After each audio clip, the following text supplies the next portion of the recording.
Okay, it's been 5 minutes now. Oh, merge is great. Yeah. So guys, I want us to start.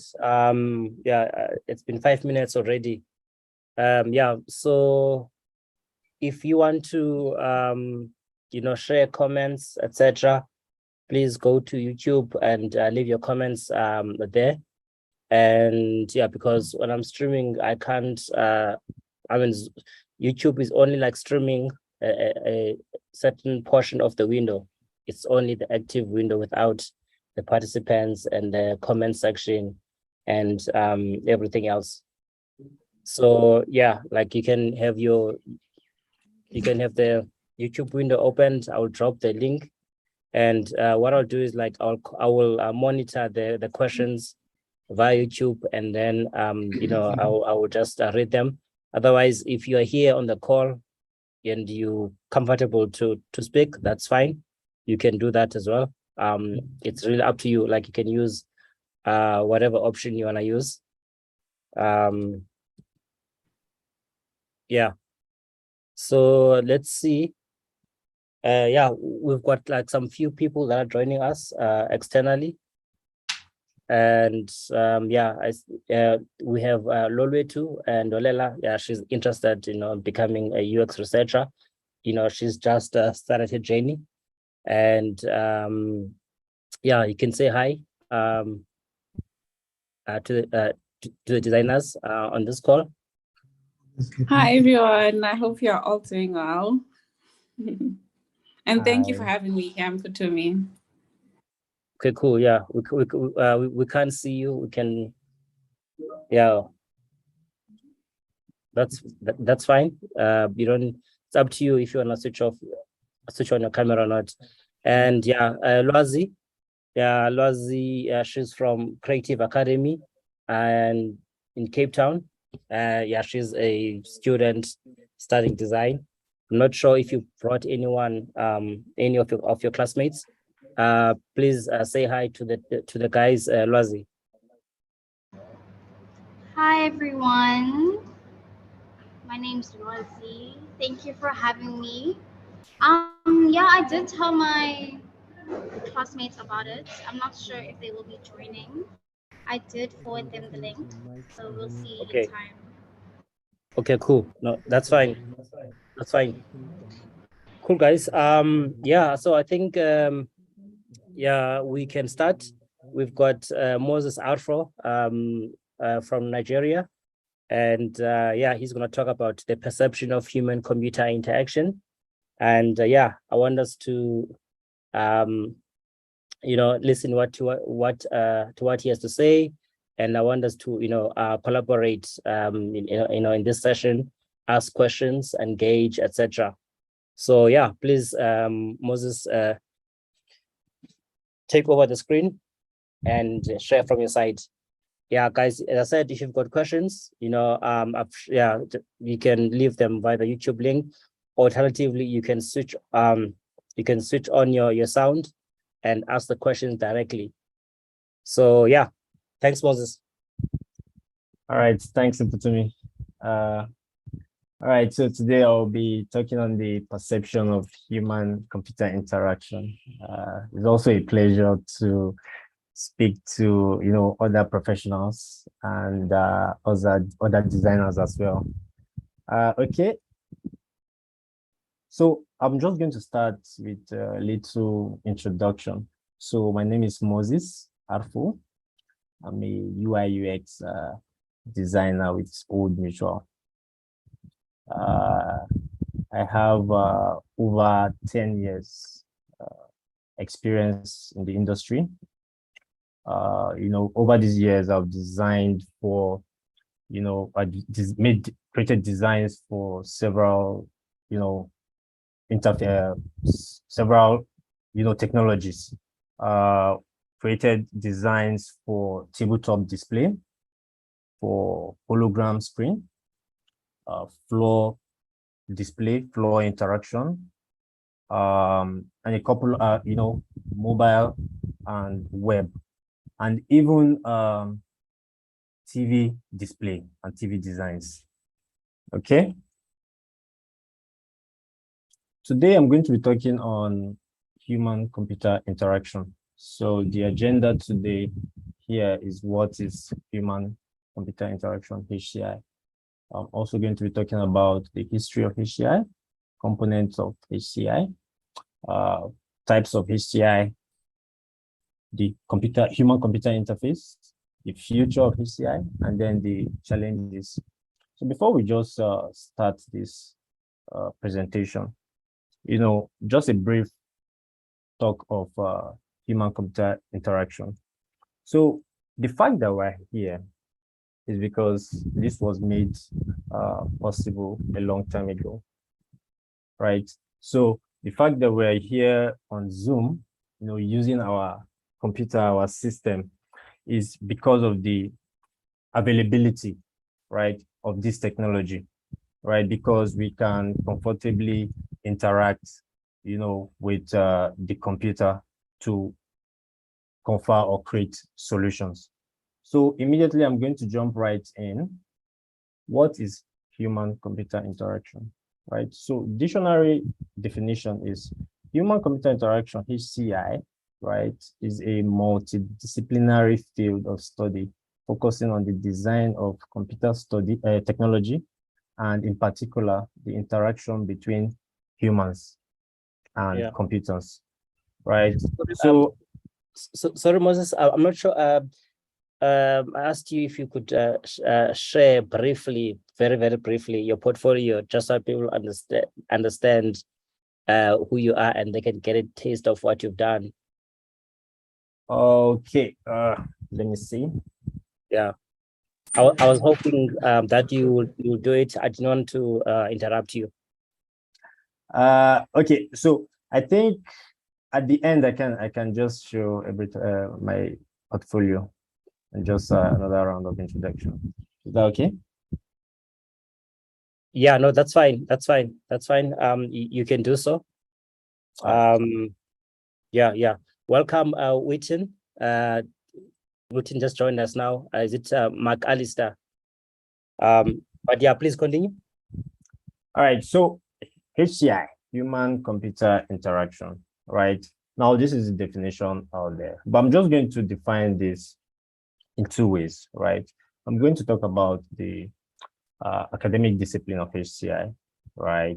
And the design discipline of HCI.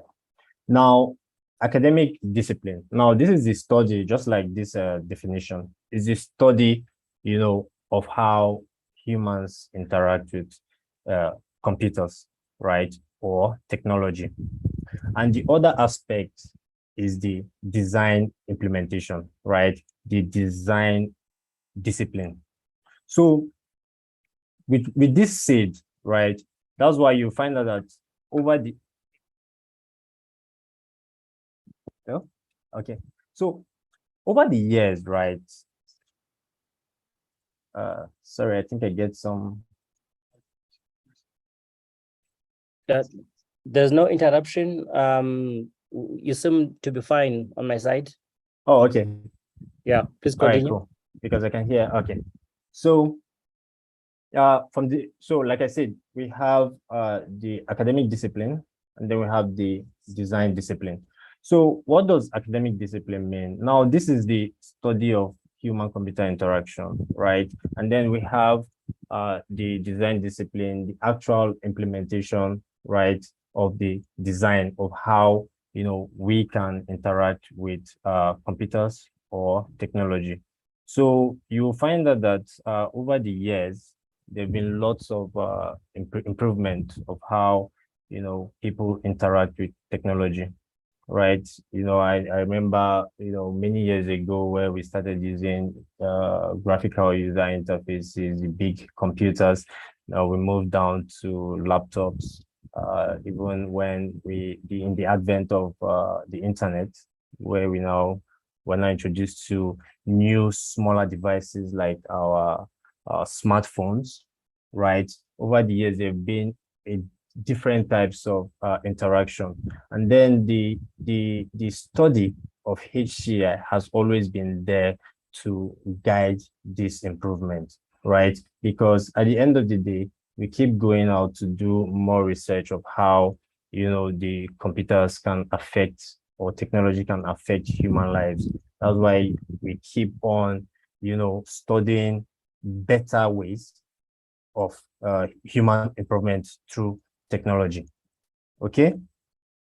So before I proceed, just a brief history of human-computer interaction, HCI. Now, HCI became popular or emerged in the early 80s, right? Now, that said, there have been technologies even before then. Let's say in the early 70s, there were computers already. There were these technologies existing. But then you find out that the people that had access to computers back then were like the professionals, professors, computer enthusiasts, doing research, computer scientists, right? Doing research in big labs, right? In big labs where they create programs then to solve, human problems, right?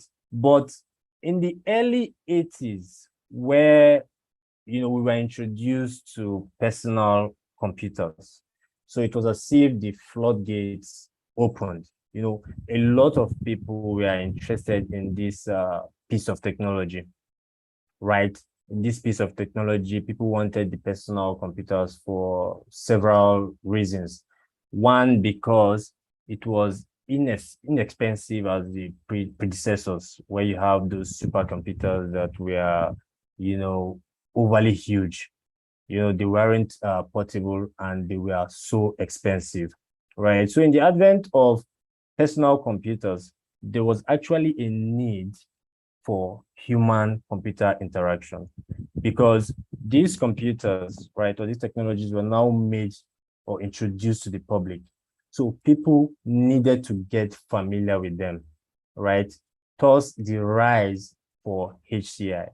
Now, the reason is, imagine using a computer for probably computation or a calculation, and then it is so complex to use. I mean, even you, or imagine in the aspect where, in the case where you need to create your own programs for you to actually use a computer, right?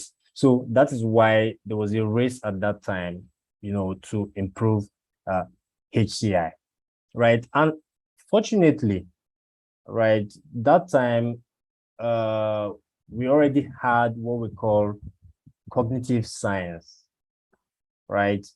Cognitive science, for example, linguistics, philosophy, psychology, right? These things were already existing. Linguistics, the design or structure of language, right? We had psychology, study of how the human mind works and human behavior, right? So there was an easy mix. It was easy, right, for, contributors at that time to, salvage this already existing discipline, which is the cognitive science, to create, right, to create, an atmosphere or a concept where technology or computers at that time, could be embedded, or, a way where people, right, create an interaction where people could easily understand how to use these computers. So I'm going to talk about Alan Kay. So while there are no known founder of HCI, Alan Kay was one of the early contributors, right, in the computer world.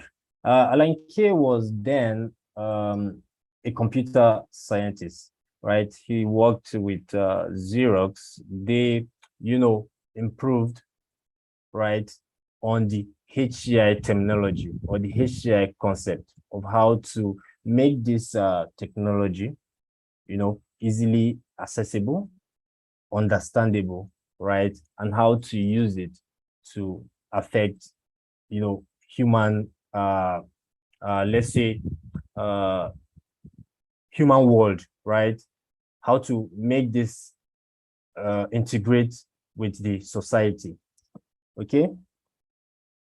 So next, this brings us to the component of HCI. Now we have the user, we have the computer, and now the interaction. Now let's consider these three components, the major players of human-computer interaction. Because if I look at it this way, right? Without any of these players or components, the whole idea of HCI or human-computer interaction wouldn't make sense, right? Let's look at the user. Who is a user? Now, a user could be an individual user or a group of users, that wishes to interact with technology, right? Or that wants to look for a particular kind of solution. Now, let's go to computer. What is the computer? Now, computer in this case doesn't necessarily mean an actual computer, right? It could be the technology, right? So computer could be your smartphones. It could even be a product, right? We're going to come back to that later. Now, let's go back to let's talk about the interaction, right? Now, this is another major player of the concept of HCI. Now, imagine there is no interaction, right? Now, let's call interaction, in this case, communication. How do you communicate? How does a user communicate with this technology or a computer? Now, let me just give us just a random example, right? Now, if you have even human-to-human communication or interaction, it is expected that, right, I come up with a means of communication. It could be voice or talking. I can talk to a friend and say, hey, please get me, for example, get me something on the table, right? Now, my friend in turn responds or gives me a feedback, either makes a gesture, acknowledges, that they've understood what I said, gets me whatever was on the table I requested for. Now, there has been communication there. Without interaction, there is no way for I or for a user and a computer to interact. Okay? Now, with that said, let's talk about the different types of human-computer interaction. Starting with the command line interface. I remember some years ago, we, even till now, for coding and some other operations, computer operations, we still use command line interfaces, right? So what is command line interfaces? Well, these are like text-based commands that the computer understands, that has already been programmed, right, in the computer system for a user to use to communicate with that computer, right? It was, I think, one of the first interfaces that were made public to the users to enable them communicate with their machines, right? Next is graphical user interfaces. Now, these interfaces, or this interface, has to do with probably intuitive or icons, right? Where a user can interact with certain icons of a computer. Maybe a typical example, if you click on the gallery icon, it's going to bring up your pictures. Click on the music icon, it's going to bring out a list of your music, start playing, and things like that. GUI was GUI. Yeah, it was popular at the early stages of computing, right? Of the technology, right? So touch-driven technology. Well, as the name implies, probably a technology that has to do with actual gesture, where you need to interact with different parts of a screen, right? That the computer, gets probably a command using a touch surface, right? So menu-driven interfaces. Now, these are interfaces that makes use of probably a list of options, a command or a list of options where you can use to communicate with that device. Let's use a typical example, right? Your ATM machine. Now, if you press on the machine, right, input your card, it provides a menu on the screen in which you must use to interact with that device or computer, which is the ATM, right? So you put your card, it shows you a menu, proceed, right? You click on proceed, you move to the next stage. It brings out another types of option, make withdrawal, check balance, right? So without those options, you can't successfully communicate with that machine. So this is also another type of interface used in HCI, right? We also have voice-driven interfaces, right? I would like to say one example is the Alexa. A lot of us will know, heard of Alexa, might have used it, right? Now, this is just a means of communicating with your device through a voice command. And it can also be used to, it is something programmed that a computer understands, probably even to impute data in a machine using just your voice. Okay. Now, next. Yeah. Sorry, Moses, I'm just curious to know, like from you, right? I mean, I used to use Linux. I was using Ubuntu mostly, and I've tried other versions,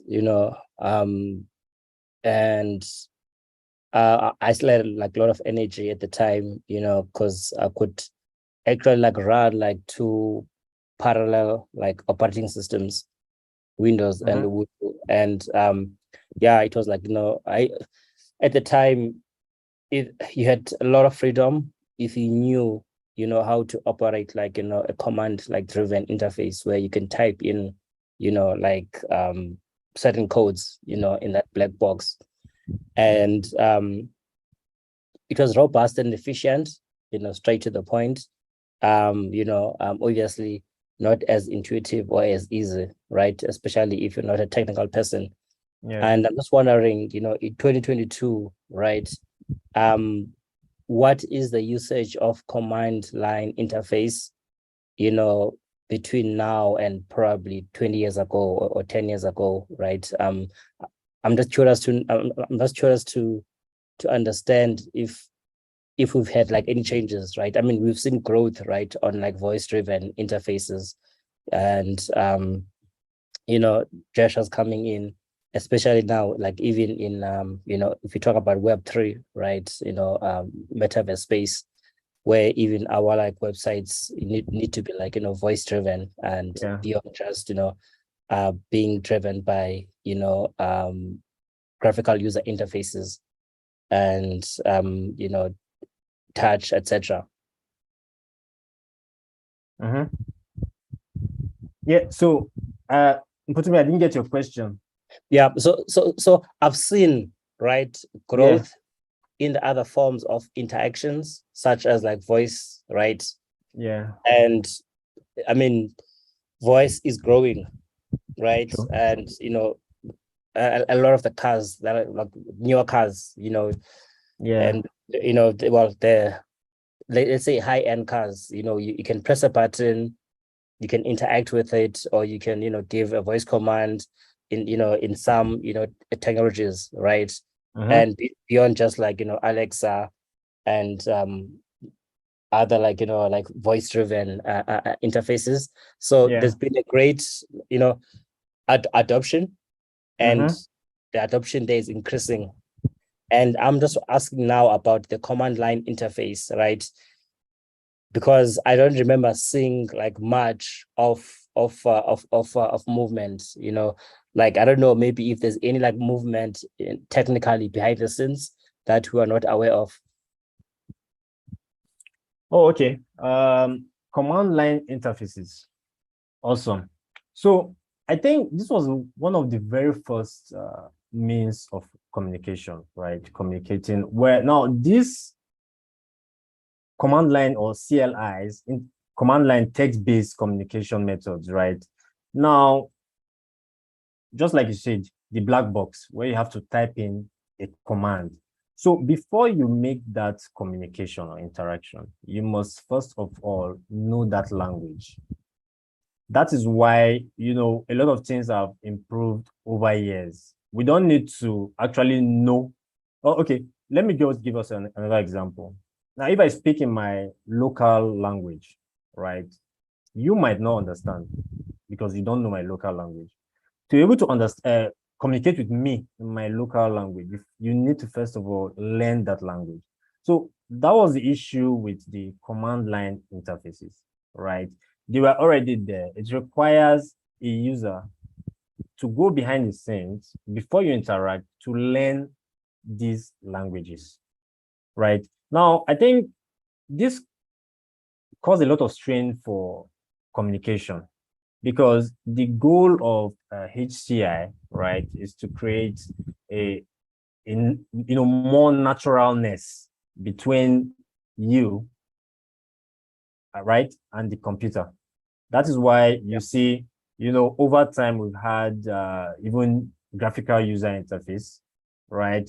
Something more intuitive, probably creating an icons with a, let's even look at Windows icons before, where you had the bin. Looking at the bin, it is more intuitive. You recognize the icon. There's a bit of affordance there where you will see the shape of the icon. You'll be like, oh, okay. Now this looks like a bin. Probably if I get into this bin, I'm going to see things that were trashed, right? Come in and see all the probably items you deleted. Yeah. So before using the command line interface, now even in modern day, nowadays, right, in most of these are technical programs, right, for programming, yeah, you find out that we still make use of these languages, right? They're still there.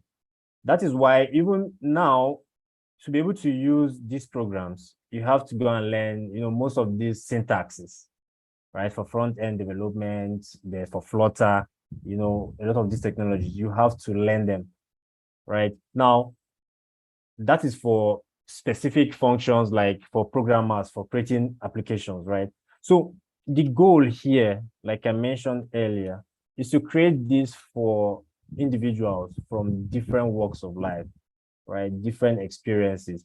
Probably they are not into the field of programming to go and learn, how to write a certain syntax that program understands, right? So that is why these types or this improvement in how we communicate was very important. So I don't know if I have answered your question. All right, thank you. So with all of these, right, brings us to human-computer interface. Now, if you look at what we've discussed, right, they all have to do with the word interface.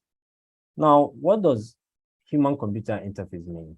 Now, the means of communication between a user and a computer system, referring in particular to the use of input-output devices with supporting software. Now, what does this mean? Right? Because if you even check, if we go back and you see all these types that we've listed, there was like a medium of communication. Because I think we are two different entities, right? Humans and machines. So there must be like a medium of communication. Remember, I said also the goal of HCI is to create, naturalness in this interaction, right?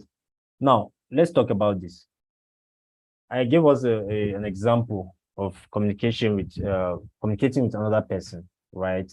To get probably a result or a solution, right? So human-computer interaction, it's creating that means, right? That means where we can easily communicate with our machine, right? To solve specific or certain problems. Now, we're going to talk of interaction design. Now, what is interaction design? Now, interaction design is the process of designing interactive digital products and services. Let's look at the diagram we have here. Now, on this diagram, we have what we call, now you can track human-computer interaction. Now, human-computer interaction, architecture, information architecture, industrial design, they are all like a spectrum in user experience design, right? What does it mean? User experience design, human-computer interaction. And in between, what is holding them all together is what? Interaction design. Now, let's look at the diagram to your right. How UX solves problems. Now, look at this, the umbrella, and look at the steps. Visual designs, information architecture, usability. Right? Remember I said something about cognitive science. Now, this takes us to building applications, right, for users. Because at the end of the day, right, the whole idea of HCI is centered around humans because we are the ones that are going to use this technology for one reason or the other, right? How UX solves problem. So the idea of cognition, yeah, is this. We all have our different human behavior. That is why even we at the design field or design industry, before we proceed with certain problem statements or certain designs, we must first of all do what we call user research, understanding our users, right? That also created the idea of user personas. Who are our users, right? How would our users use this computer? So another thing for computer is product. How will these users use this product? How does it solve their problems, right? How would they use the computer to achieve their goals? So that is why interaction design, right, is critical in interaction design, yeah, is critical in human-computer interaction. So I'm going to talk of the future of HCI. Now, something for us to talk about, right, and collaborate on and contribute. Now, I'm just going to ask randomly, what is gesture, or anybody heard of gesture, driven technology?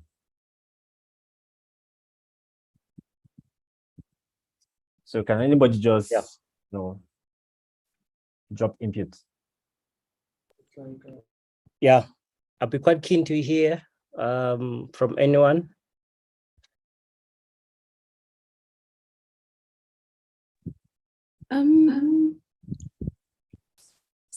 Is it not like when you're like hovering over a specific element, or I don't know, you're scrolling fast or slow and it picks that up?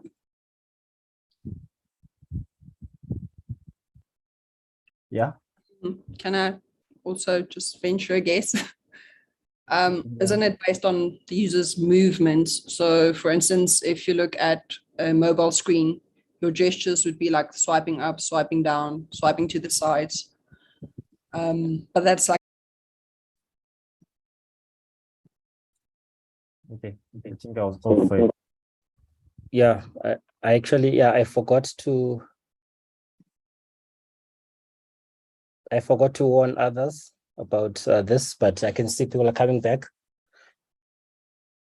All right. Yeah, sorry guys. Yeah, Zoom has got a 40-minute limit. Yeah, so when that happens, we just need to, come back and rejoin the meeting. Okay, cool. That's fine. Yeah. Someone was responding. I'm not sure if Anne-Rolette is back. She was like rudely interrupted by Zoom.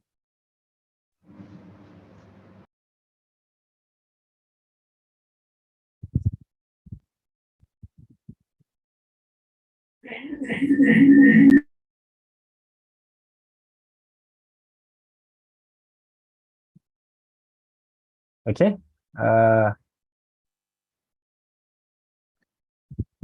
Yeah, can everyone hear cool. me? Yeah, sure. Yes, we can hear you. Okay, awesome. Mhm. Yeah, I think it's So fine. any other contribution? Just continue. Okay, so gesture-driven interaction, right? I just listed this. There are a couple, right? I'm just going to talk of gesture-driven and eye tracking. Now, I think we must have remembered what BMW did here, right? Gesture-based UI refers to using specific physical gesture in order to operate an interface. Now, a typical example is what BMW did with, I think, is it M5 or something? Yeah, where, you could make hand gesture or hand movement to either change your playlist, right? Or hand gesture to either increase or decrease your volume, right? Does anybody know about this feature on BMW? Yeah, I know about these features. But yeah, I mean, I don't drive a BM, but yeah, like I do know. I mean, even like in my car, I can just go like, well, actually, my video is off. I can just go like this, and then the light comes on, and then the light comes off, and some other like features, right? And yeah, and I remember I was playing with so I started like shooting with the drone. I think the DJI is quite cool as well, because you can go like this with your hands or go like this. It comes towards you, and then if you open like your hands like wide, it goes back, and then if you go like this, it goes up. Yeah, it was quite cool and fascinating. Awesome. Yeah. So I like technology a lot, right? So the idea of HCI, like I said, is to make technology more integrated, right? More integrated with our would I say surroundings, right?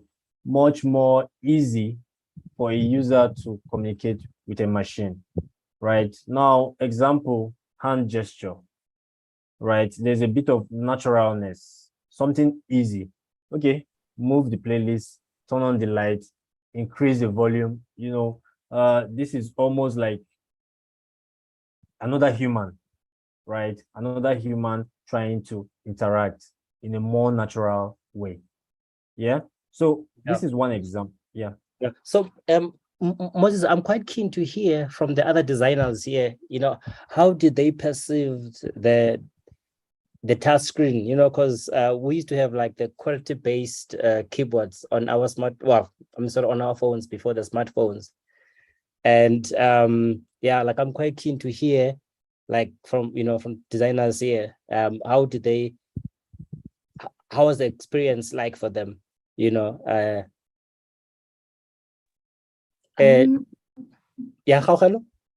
I was going to say, it felt like being in the future because, like back in the day when you'd watch movies and you'd see like people touch on like screens and stuff, and it seemed like it will happen in like 2080 or whatever. So when that like hit mainstream level, it felt like, you're part of the future and things are super advanced, and, tech has gone to a level that's like cool and, makes you feel like you're in a movie. But now in retrospect, in retrospect, I'm like, I don't know if touch is that special anymore, because there are other like things that are being introduced that have heightened or elevated that experience. So yeah, that's it for me. Yeah. Okay. Interesting. Tomika?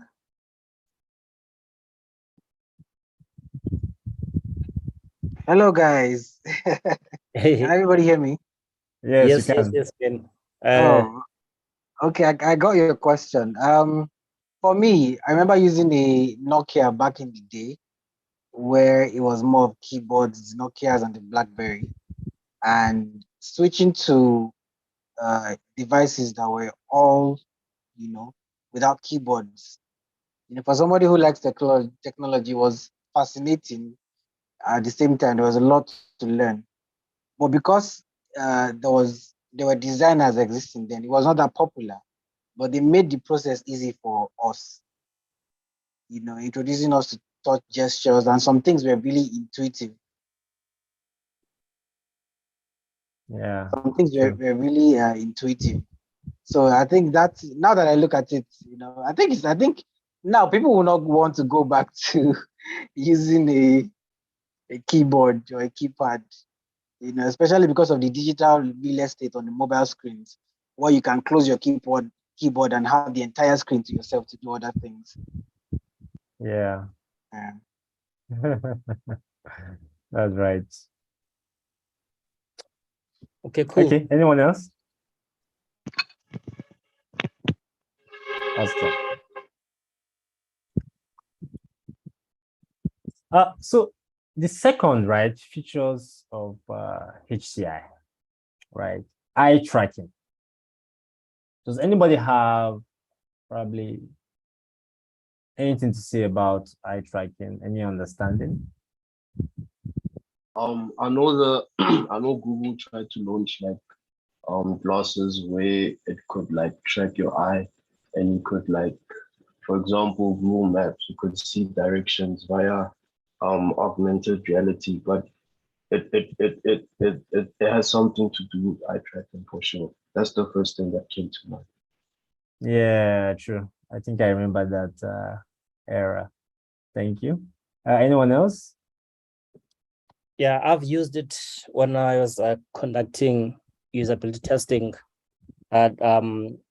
When I was working at Standard Bank, I was fortunate enough because design was not big at the time. As the team was growing, they actually, gave us a budget, to start a design studio. And yeah, so they brought like some awesome like technology, and that like included like eye tracking, so that when you're connecting a UT, you don't just listen, to what the participant says, but you can also, see what attracted them, right? When you were testing your design concept, so that you can see, okay, cool. As you present the stereos and the designs, to observe how they perceive the experience, you can see, where they will look first and where they spend most of their time, and where they're looking, etc.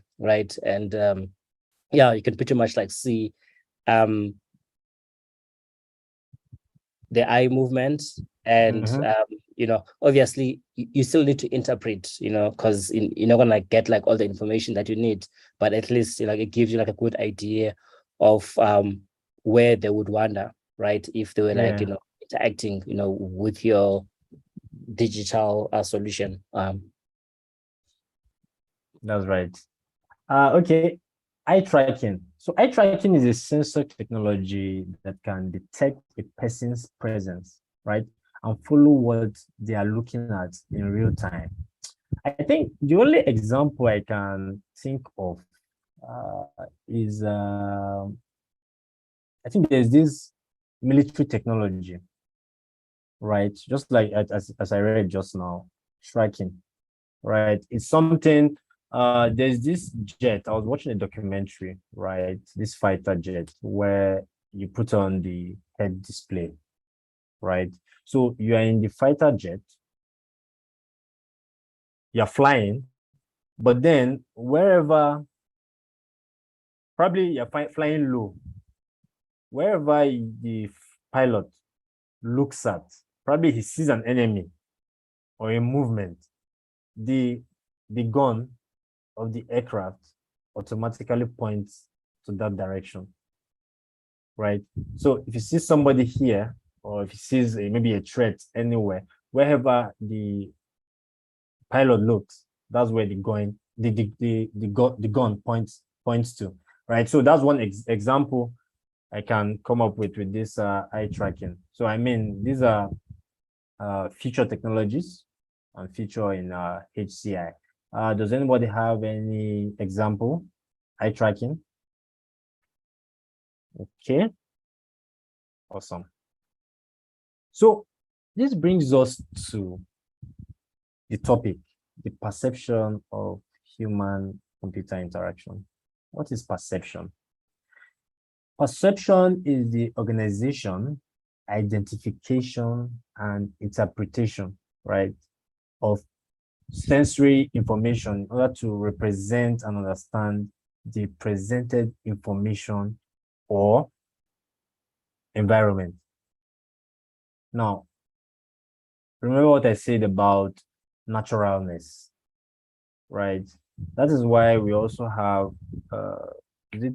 invisible technology, ubiquitous technology, right? These are just examples that are right there with us, right? Collecting information, right? They are seamless, they are integrated, right? At any time, we can communicate, we can interact, right? Now, ubiquitous technology, for example, a part of HCI, probably that collects information. Maybe you come home, you have a smart home, right? Your home is connected to the internet. Yeah. You come home today, you put on your AC, reduce the temperature to like 20. Tomorrow, you come, reduce the temperature to like 20. Next tomorrow, the computer understands, right? And gives you the temperature of 20. Yeah. So all perception involves signals that go through the nervous system, which in turn result from physical or chemical stimulation of the sensory system. Now, how about, you know, the concept where, or the time, or an idea where we can just communicate or talk to computers, like we've seen in movies, robots, right? We have a couple of movies where we can interact. Most of these robots, like in Alita, yeah, most of these robots now have, you know, sensory computation where they can feel pain and feel emotions. Yeah. So that's just the concept, right? The perception, how we can be in line with technology. Now, from perception, this takes us to challenges of HCI. Now, before I proceed, does anybody have probably anything to contribute in regards to challenges of HCI? Yes. Can everybody hear me? Yes, you can. Yes. Okay. Can you see me as well? Yes, we can see you. Okay. Looking lovely there with your beard and glasses. Uh, so challenges. When you mentioned the eye tracking and how when the pilot points, wherever the points, that's where the gun shoots. You know, Yeah. you know, when you think of things like that, you now begin to appreciate what we do as UX people for the user experience. How do we design the system in such a way that after the battle or during the battle, rather, there's to avoid friendly fire. Friendly fire is such that you don't look at your teammate and then shoot the person just because that's whenever your eye points, that's where the gun shoots. Okay, so things like that, we put that into consideration and make sure that experience is covered. So that's just one aspect of how we can help as designers. So think of these edge cases, for human computer interaction. But largely we design, these interactions, and we should also be able to, plan for extreme cases. Yeah. Okay. Yeah. Cool. Interesting. Anyone else? So yeah. Yeah, I don't know. I'm quite keen to hear if there's anyone that wants to share. Yeah, because I was just feeling a bit nervous. Yeah, when you mentioned like robots, because I was a developer and I wouldn't consider myself a great developer, just like I wouldn't consider myself as a great designer. I remember like I was developing a 2D game, and like all was well, and I could simulate the game so that you can actually play against the computer. So it's like human versus a computer, or computer versus a computer. Sorry, computer versus a computer, or human to human, right? But you find those like exceptional like cases that you haven't covered, right? And it's okay if it's a game, because like, okay, if this thing like throws like a technical error or it crashes, something goes wrong, it's like, okay, it's not the end of the world, right? But yeah, like when it comes to like involving human or human-like, or creating a human-like objects, right? Yeah. And I'm like, yo, I get nervous because I'm like, yo,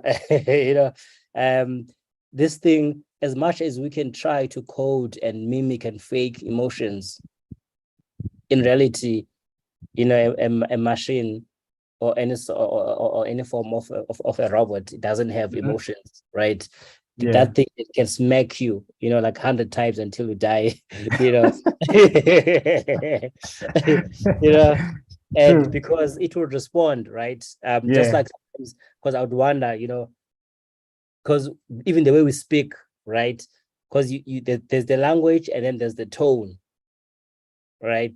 And just because when you change the tone, you also change the meaning of the sentence that you are saying, and the human being, and human beings can easily pick that up, right?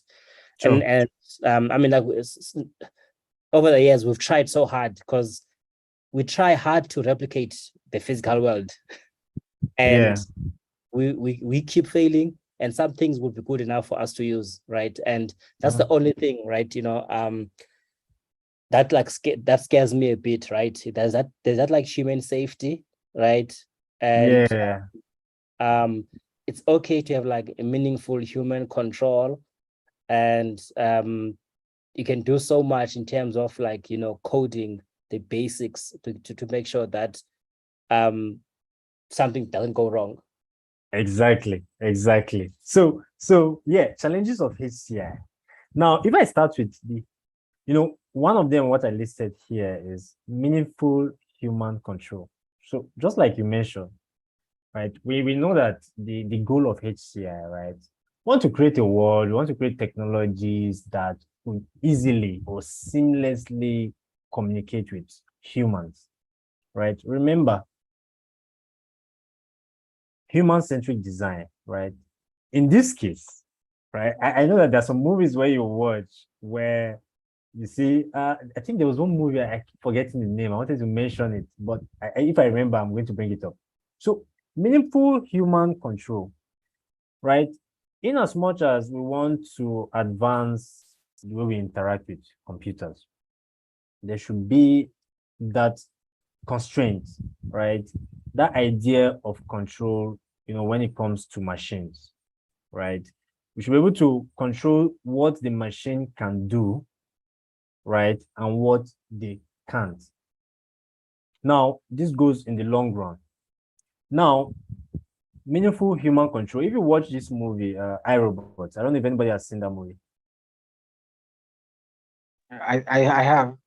Oh, I, Robot. Yeah. So there was this incident with Will Smith, right? Where, he wanted the robot to, I think, save his daughter from drowning, right?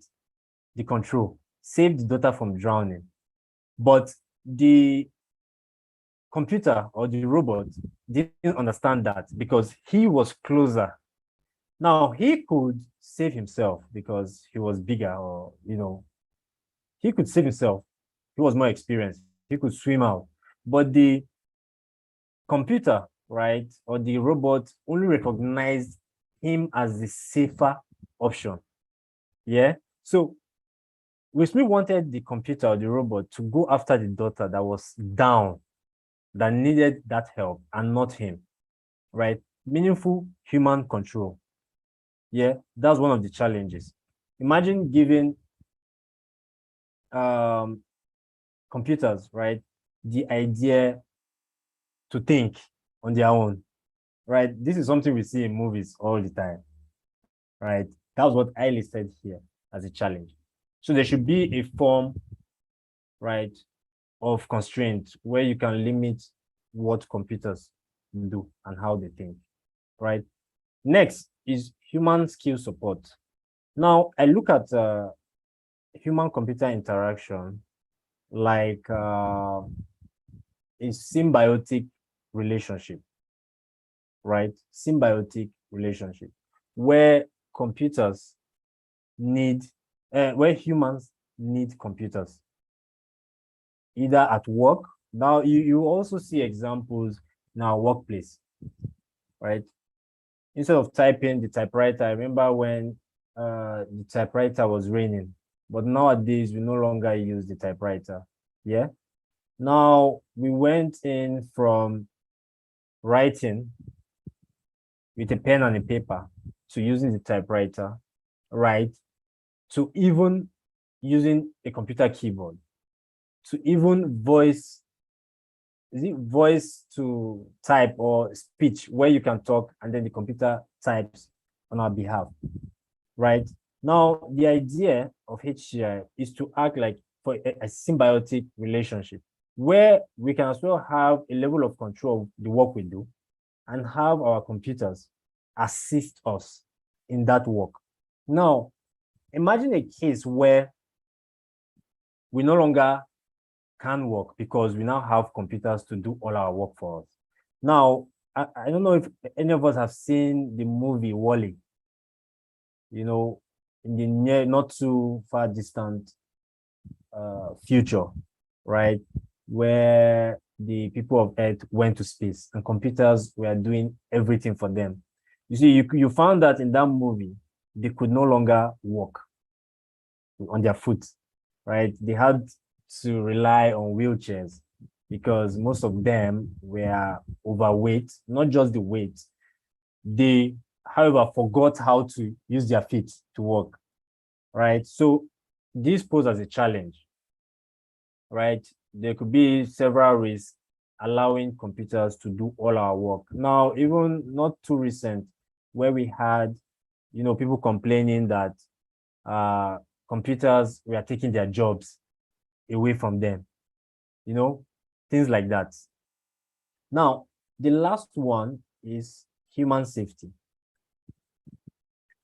How much can we allow computers to do for us, or how much advancement can we make on computers, right?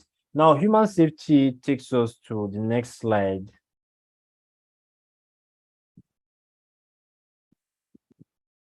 The rise of the machines. Now, this is a very interesting topic. I mean, how many of us have seen the movie Terminator? Anyone? Yeah, of course, yes. Yeah. Now we all know what happened, in the movie, Rise of the Machines, where, they created these machines too close to humans, right? They became self-aware, right? They were now thinking, okay, we're as close to these humans as possible, or even, and remember, so the idea of machines is, like I said previously, more like a symbiotic relationship where, we can do certain work and allow the computer do it for us or assist us more efficiently, right? But imagine computers that can think on their own, right? They can think on their own. Now, in the case of Terminator, the movie, now we also have Upgrade. Has anybody seen this movie? I think I mentioned it in our in-house meeting the other day at Old Mutual. Now, yeah, there's a third movie here, I Am Mother. Has anyone seen this one? No, I saw the trailer, but I've not seen it. Yeah, very interesting. So let's just walk through quickly. Now, the idea of Terminator, we all know what happened in that movie. Yeah. The machines decided they no longer needed humans, right? They were now like the apex predator, right? Or top of the food chain, so to say. So decided to wipe out all of mankind, right? That is one. Next is the movie Upgrade, right? Now, why I put this movie here, because it has to do with human-computer interaction, right? Now, we've tweaked computing so much, we've advanced the idea of computing, where people even talk about embedding chips in humans, just for easy integration with computers. Now, the idea of embedding chips in humans to enhance our capability, probably to enhance our cognitive ability, right? How well we can remember, how well we can learn. Adding this chip, how well we can communicate, even amongst us humans. Now, there's a challenge here. A lot of things could go wrong, as we have seen in this movie, where the computer decided to, gain its own consciousness and expel the consciousness of the host into another area of the mind and make use of its body, right? It's another very interesting movie for us to go and see. I bet we won't be disappointed, since we are all in the field of design and technology. So another example, right, is this movie called I Am Mother, right, where computers, right, have learned so much that they in turn decide, to assist humanity. Now, in this movie, the story was that there was so much wars at the time that almost half or more than half of the world's population went extinct, probably due to throwing nuclear weapons here and there, right? So this computer decided to save humanity on our behalf, right? So decided to start population or civilization, human civilization from scratch. Now, remember what I said about a bit of control, human control, right? Where we have to keep technology, create a constraint, keep them at a check, enable them do certain things, right? And not everything. Imagine computer deciding to keep us in check, control how we talk, control how we live. This could be the other challenges I'm looking at in the future. So I don't know, does anyone have anything to add?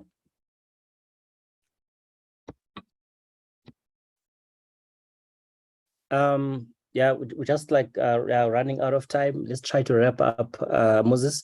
Okay. And yeah, I mean, if there's someone, please jump in quickly and share your thoughts. Yeah, this is interesting. Like I wish we had enough time to talk more about this content towards the end. All right, cool. So let's talk about the metrics of HCI before we go. Right, two aspects: usability and user experience. Right. So one goal of HCI,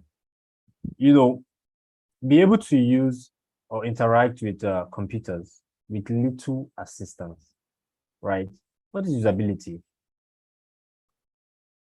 Right? Use a computer or a product with few errors. Be able to perform certain operations efficiently, right? We want a system that is easy to learn, easy to remember, safe to use. Now, in terms of user experience, right? We all want a product that is pleasing to the eyes, something beautiful, something pleasant and fun to use, motivating and engaging. I'm just going to tell you, there was a time I created a software, a game application for children. Now, part of the goal, right, in order to make it motivating and engaging, right, we created stages where after you pass certain stage, you get a reward, or you put you in like a leaderboard, right? So you know how to, it motivates you to beat that particular score. So the whole idea of high score in gaming, right? We want a program that is reliable and also satisfying. So in conclusion, the idea of HCI, human-computer interaction, is to create human-centered product, or for we designers, is to create our designs based on usability and making it easy, right, for not just professionals, anybody from different walks of life to use our products. Thank you.